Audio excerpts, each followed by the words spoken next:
First up will be Wendell Cox. He'll be discussing the future of housing affordability, and he's going to put an international perspective on it as well. So this should be very interesting. Wendell?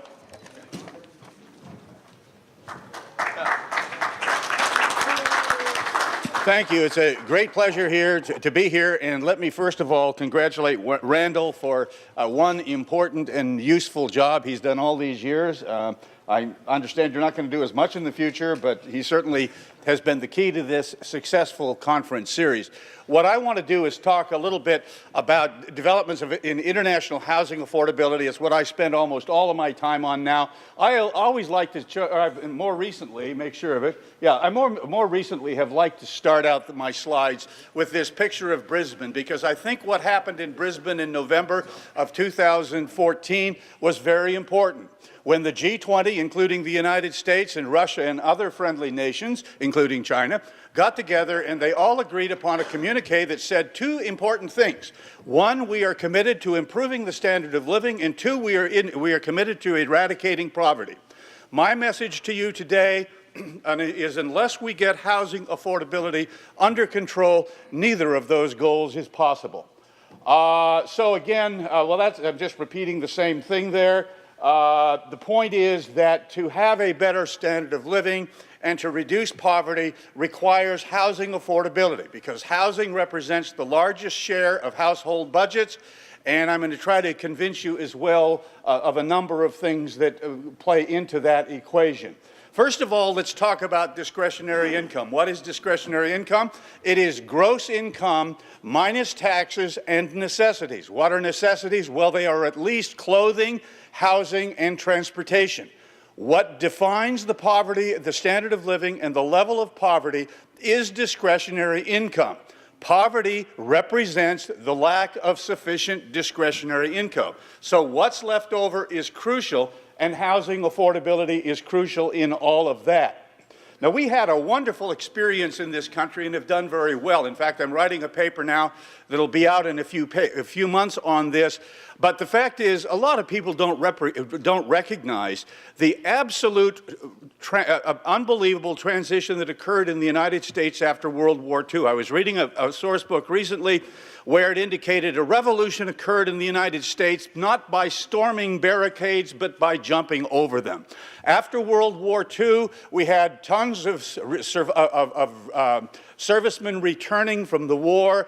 Before that, the large share of urban residents lived in tenements and apartments in squalid conditions that virtually none of us, including those of us who are a bit older, can remember having experienced. The society and the richness of our middle class is unbelievable compared to what it was before. This is a picture of Lakewood, California, which was the second real, in my view anyway, the second real sort of prototype suburban community. The first, of course, was in Levittown, but it went beyond that. And for your information, among the 50 or so major metropolitan areas, virtually all growth in the last 70 years has been in the suburbs, except in those central cities that added suburban areas by annexation, etc. By the way, one of those places being Portland, and of course, LA had room before. Now, Hugh Pavlich out of New Zealand and I have done the Demographia Housing Affordability Survey for 11 years. The 12th edition will be out the last week of January. We last year looked at 378 markets around the world, that is in 9 markets, 9 countries, 86 metropolitan areas of more than 1 million. We've developed this standard for basically rating housing affordability. We use what we call the median multiple, median house price divided by median household income. And our rating system is there, but look particularly at the severely unaffordable rating, 5.1. If house prices are 5.1 or more, we consider it to be severely unaffordable. Now, there's one thing that all markets in our 9 nations have in common that are in that category. They are all restrictively regulated and have something like an urban growth boundary, like Portland, like the county level limits that exist in the DC area, and so on. Affordable, we rate at 3 or below. Now, The subject I'm talking about, though, is urban containment policy, which, again, largely the biggest problem I see with urban containment policy is drawing the line around the city and saying you can't develop to the outside. And I know the urban planners like to go around and pretend that it doesn't make a difference, but anybody who buys gasoline knows how changing levels of supply change the price. This is just a graph that shows you the red line sort of shows you the gradient, the theoretical ideal gradient of land values from the outside of the city up to the center of the city. The blue line shows what happens when you create an urban growth boundary. The land outside is worth less, the land above, inside is worth more. The best urban containment theorists accept this, but they say that because the price of building inside the city at higher densities will be lower, there's no effect. Now, of course, there is no case of a city having adopted, or a metropolitan area having adopted an urban growth boundary where it has been strictly enforced, where it hasn't had huge escalation of prices. And as a matter of fact, there is no city that we know out of the 86 major metropolitan areas that we look at, there is no city that has achieved severe housing unaffordability without having an urban growth boundary or something close to that. Here's what an urban growth boundary does. This is 6 miles north of where I went to high school in Hillsboro, Oregon, West Union Road. The land to the north, and this, by the way, is not really the West Union Road. This is on the west side of Portland. The assessed value 4 years ago of unfinished 5-acre plus land was $16,000 on one side of the urban growth boundary and $180,000 on the other. In other words, an 11 or 12 times difference, and I'll get back to that a little bit further. Here is a chart from the Reserve Bank of Australia. It shows that the price-to-income ratio among 6 nations tended to be approximately 3 or less. Remember our affordable range of 3.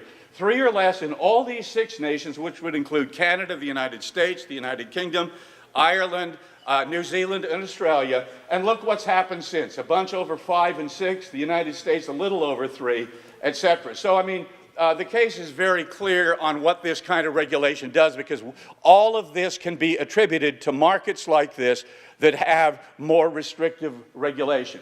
These are our most expensive markets, our least affordable markets out of 86 from last year. You see Hong Kong, it's sort of a special case, and I wouldn't apply the 3 ratio to Hong Kong, but it's got some special things. Vancouver, where the ratio is about 11, Sydney at 10, San Francisco, San Jose at 9, down to LA at 8. But many markets in the United States especially, and even some in Canada, still tend to be at 3 or less. Just quickly, Don Brash, who was the Reserve Bank governor, as in the sort of like the Federal Reserve of New Zealand, basically said that, you know, if there is a housing affordability problem, you need to look to the regulation. Bill English, who is the Deputy Prime Minister of New Zealand, talked about the same kind of thing, and in fact, in a more recent speech just about 3 weeks ago, Deputy Prime Minister English said that planning has become the negative externality, that planning is the problem.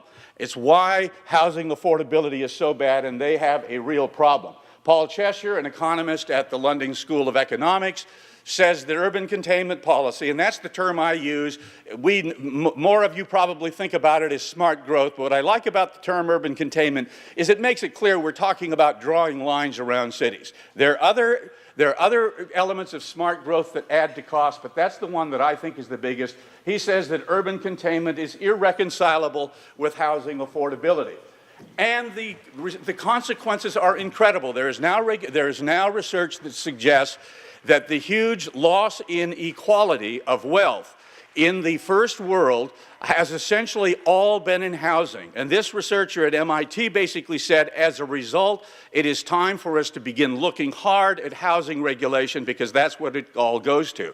Then you have other research that's been done by Raven Sachs at the Federal Reserve Board that says basically if you have a highly restricted market, you're going to have less job growth. You have Sea and Moretti, University of Illinois Chicago and University of California Berkeley, who have done some incredible regression analysis that suggests that the loss to the economy in 2009 due to housing regulation from mobility changes, from impacts on mobility, was about $2 trillion. Now, that's around 10% of the GDP. So if anybody wants to go throwing around costs of sprawl stuff or anything like that, we need to be looking at the costs of regulation, and they've done it, and this stuff is being quoted all over the place, including in the new New Zealand Productivity Commission study that I will be talking to you about in a little bit. This is just a chart that shows you the top line is the median multiple of the price-to-income ratio in California. You see how volatile it is over a 60, 70-year period. The lower line, the red line in the middle, is other highly regulated markets. This would include Portland and Seattle and DC, et cetera. The blue line is the more liberally regulated markets where regulation is more like it was done in most places after World War II. Now, I think one thing that California, with its high housing prices, must be trying to do is increase poverty, of course, and they've succeeded. It's not understood by many, but every year the Census Bureau puts out the Supplemental Poverty Index. Unlike the regular poverty rate, this one takes into consideration housing costs. In other words, if you see a poverty rate and it says X is 15% and Y is 17%, doesn't mean anything unless you know something about the cost of living. And housing costs are by far the most volatile issue of the difference in cost of living. California has the worst poverty rate in the country, worse than DC, worse than Mississippi. And this is something that I'm sorry to say a lot of people in California don't know about.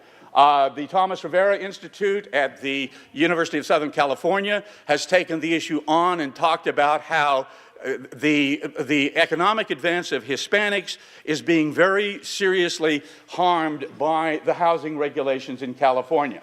The Economist magazine, which for years I think had been on the wrong side of this debate, did a special issue in December in which they said, and you know, a lot of what we're talking about in terms of urban planning is trying to control sprawl. And I've got to agree generally with the comments made by the gentleman from the Mobility Authority this morning. But what they basically said at The Economist is, yes, you can control sprawl, but the costs of doing that are severe. The consequences are severe. And of course, in the United Kingdom, the house prices are 9 times incomes almost in London. And go to Liverpool. I mean, Liverpool is the Detroit of the United Kingdom, and its house price to income ratio is over 5. So again, it's a real problem. And another thing I just want to mention, you know, if you read the Vancouver papers where housing affordability is worse, or you read the San Francisco papers, you find out all this house cost escalation is the fault of the Chinese. Well, don't blame the Chinese at all. If they had housing regulation that permitted development on the fringe, the Chinese would not be, and everybody else, because these are great hotbeds of speculation, the Chinese and other speculators would not be speculating here any more than they currently speculate in Dallas-Fort Worth or Houston. People are drawn by the potential for earning money. This is a picture of Auckland, New Zealand. I'm going to talk through the rest of the presentation here about that. Just to mention that there's been very serious legislation out of the government of New Zealand that's now in its second term, trying to get at the housing affordability problem. They're beginning to realize how difficult it is. In Auckland, they've set an affordability target of getting back from a house to price income, price to income ratio of about 9 down to 5 in 20 years. Or 15 years. It's not perfect, but at least they've recognized the problem, and they recognize, I'm sorry to say, they represent the only major metropolitan area in the world that has this problem, that has recognized its cause. And of course, kudos to Florida for having repealed its smart growth laws 3 or 4 years ago. But let's talk now about the New Zealand Productivity Commission, because they did such a good job in their recently released report of getting at the problem. And their basic proposal is, listen, we recognize that we can't just come in and drop house prices in New Zealand overnight to where they should be. It would ruin the economy. But we've got to find ways to begin ratcheting it back because the housing affordability problem is so great. Now, what they say, and I'm going to read through this, is that there are very serious outcomes of these policies that raise housing prices. There is a decline in home ownership rates. In Auckland, Councilman Dick Quacks of the Auckland Regional Council tells me, I haven't checked his figures, home ownership has gone from 64 to 50% in about 15 years. An increasing share of income of people going to housing. That means, of course, there's less discretionary income and less well-being because people are not as well off. A more uneven division of the national wealth, which is something that we've talked about before. Overcrowding. You want to talk about overcrowding? Where do you think the worst overcrowding is in the United States? How about Orange County, California, Santa Ana, Garden Grove, places where lower income immigrants move because that's the only place they can find anything, and they end up having to double or triple up in housing. We've got a big problem there. A risk of economic volatility and macroeconomic instability. What that is called is the United States in the Great Recession. Look at how housing precipitated the Great Recession. And that happened because housing prices were far too volatile, and my view is regulation had much to do with that, and it's a view that some others agree with and some disagree with. Barriers to labor market mobility. What happens when house prices are so good? You think about, oh, those great salaries in San Francisco. Who of you has the money to move to San Francisco to take advantage of them unless you already happen to be there? Talk about, as Bob Brugman at University of Illinois Chicago puts it, an incumbent club. An undermining of the effectiveness of monetary policy. There's real concern right now, for example, about a potential bubble in Canada. The Bank of Canada, which is the Federal Reserve of Canada, is very concerned about trying to keep the market from blowing up as a result of a huge drop in house prices. The house price increases are incredible. Vancouver's house prices in 11 years have doubled relative to incomes. In Toronto, where the government implemented an urban containment policy in 2000, it has been incredible. Their median house price to income ratio was 3.5 in 2000. It's about 6.9 now, and they're wondering why they've got a problem. And so the point is that the job, for example, of the Bank of Canada and the job of the Reserve Bank of New Zealand and Australia and the Federal Reserve, one of their big jobs is making sure the economy doesn't go off the rails. Now, we can all argue about whether there's any hope of them doing the job, but let me tell you, when housing policy is decided by Metro Vancouver or the province of Ontario, the Bank of Canada is no longer in charge. And that's what's gone on, especially in some of these countries, unlike ours, at the moment at least, that have had these problems. And so anyway, and then the other point they bring up is there are externalities. In other words, if people in Auckland or Portland or wherever cannot afford houses, that means you're going to have to pay more in housing subsidies. It creates an externality, again, of the planning process. As this report tries to point out, essentially you have a situation where the policy is creating spillover effects that have got to be picked up by society in general. They are not internalized into the situation. Now, the Commission, the Productivity Commission, I love what they said. First of all, they went with a non-ideological approach. They said, the Commission does not have a preference for whether cities grow out or up. Our larger cities have always had an element of both. You know, that's where we need to get to with respect to planning. Planning is not about seminaries, and it's not about ideology. At least it shouldn't be, but in reality it is. And here we have one of the first, I think, indications of a high-level government organization basically saying, let's ditch the ideology. We need to be thinking of people and how they live. And so they're saying what matters ultimately are the preferences of households and whether they have available to them the choice of housing types at different price points to cater for a wide range of income levels. They're saying that councils in our largest cities should be able to pursue the goal of a compact urban form. I don't like a compact urban form, but I have no problem with the city doing that as long as they don't mess up housing affordability, which of course they always do. And so they say the key test is whether they deliver sufficient development capacity to house a growing population while delivering a choice of quality, affordable dwellings of the type demanded by purchasers. So you see here we have a statement of consumer sovereignty, which is very important. Now they say also, the interesting thing, remember that discontinuity, I think it's here. Remember the price discontinuity across West Union Road 11 times? Well, in Auckland it's about 10 times. What they say is where large discontinuities emerge between the price of land that can be developed for housing and land that cannot be developed, this is indicative of the inadequacy of the development capacity being supplied within the city. So again, very good. If you want to do your compact urban form, as long as we can still get 3 times housing prices in the suburbs, out in the periphery, and have an overall, I should say, indicator of that, okay. And of course, it's impossible. That's the, okay.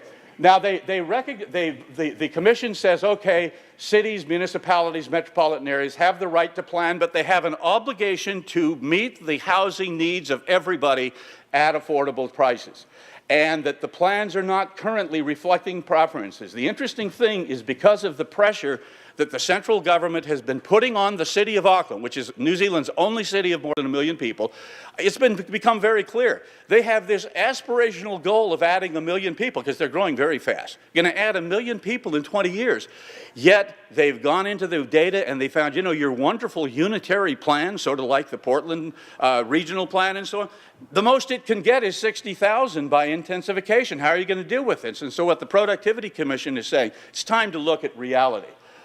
They're concerned, of course, at the differential in prices at the urban growth boundary.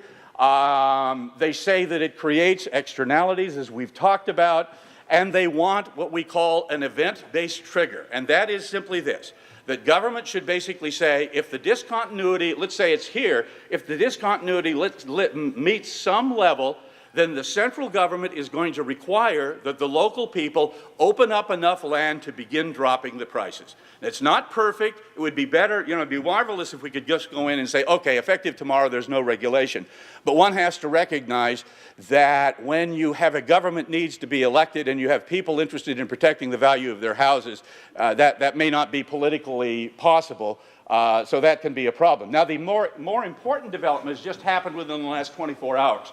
For years, the Labour government, which is the left-wing government and now the official opposition in New Zealand, we have a sort of a conservative or right-wing government now for 2 terms. For years, the Labour government supported all this terrible regulation. They have now come out with proposals. They don't think that the conservative government is going far enough. They're starting to say some of the right things. And so this is a very important development. I hope that it will go further.